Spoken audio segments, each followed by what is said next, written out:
Welcome to Manchester Film Festival. We're going to talk a little bit about the date. Please tell me about yourselves and about the film. Yeah, so my name is Anais and I'm the development producer at Candy Bros Productions. And my name is Orion Pick and I'm one of the producers with Anais of The Date, and I'm the CEO and founder of Candy Bros Productions as well. Awesome, thank you.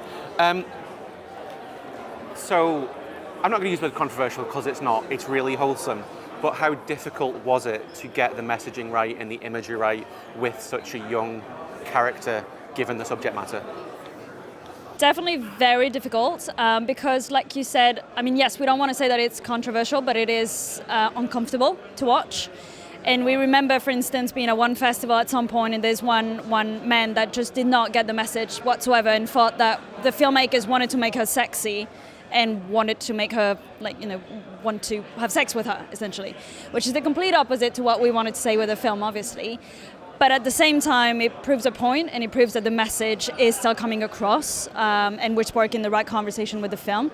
So it's really, really interesting to see how the audience takes the message and understands it in different ways as well. And I think the way we had to do it, thank you for holding it, was that we wanted to have the set to be like a safe space. So we had an intimacy coordinator on set with us, a mental health coach, and especially that there's some images there that are kind of quite explicit.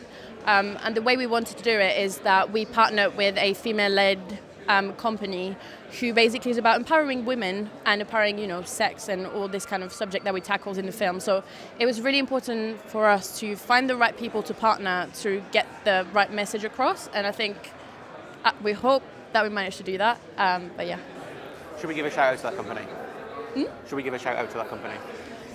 Blue Artichoke Company. Awesome. Yeah. Thank you. So it's a female-led company that wants to make sure that the sex is always seen in a positive way through porn as well, instead of seeing it through a very masculine way where the woman is always an object. So it's a really, really gorgeous company, really amazing content that they produce.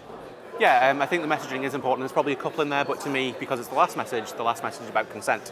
And I love that you show consent being a both-way thing. It's not just a male decision. It's the female also expresses the need for consent, and I really enjoyed that. So I think it's not a question, it's just thank you.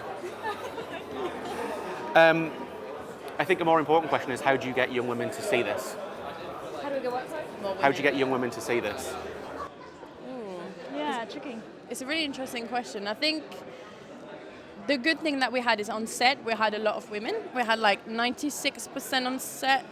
One day? Yeah, and 98 for the 2 days. So I think first having this kind of safe space, but like women being part of it is really important. And I think the date is just not. It's essentially a proof of concept. So like the way we want to do it is that we've been partnering with other organizations, and like the aim is to develop it into a bigger concept that it is, and like make it bring it to a wider audience. So that's kind of how we kind of trying to get across. So. Yeah, and what was really interesting as well is as soon as we were approached by the writer and the director with this story, we all had different experiences when it came to sex and being, discovering a sexuality as teenage girls. And it was really interesting to see that every single woman on set had a different experience, but they all related to the story, like the subject matter, the way they were telling the story and all of that. So it feels like it's actually a very universal topic for women. Or like girls becoming women, which is why I think it really impacted us as soon as we read the script.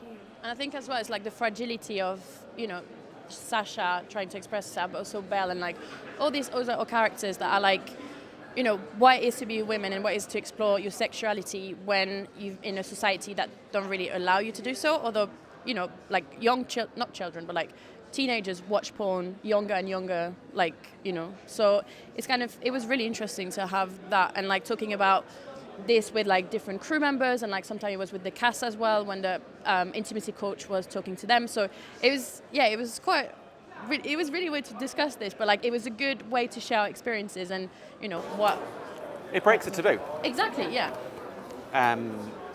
Unfortunately we don't have a huge amount of time, but we'll talk more after the film. Before I let you go though, please tell me what's next for yourselves and what's next for the date. Wow. How much time do you have? In terms of the film, this is still at festivals. We're screening at an Oscar qualifying film festival in Bulgaria in 2 months or 3 months, Yep, 2 months. which is great. Obviously, as Anais mentioned, this is being developed as a feature film concept that will be more intergenerational as well in terms of the storytelling with Sasha, her mother, and her grandmother. So really talking about the topic of sex with different generations. But in terms of our slate, I mean, we were counting today, we've got, I think, 5 features in the works. 2 TV series in development, and still a couple of shorts. And 2 documentaries. Yeah. So it's a busy slate for the next 2 years. Fantastic. Yeah. It's nice to meet you on the way up. Lovely to meet you. All right, thank you guys.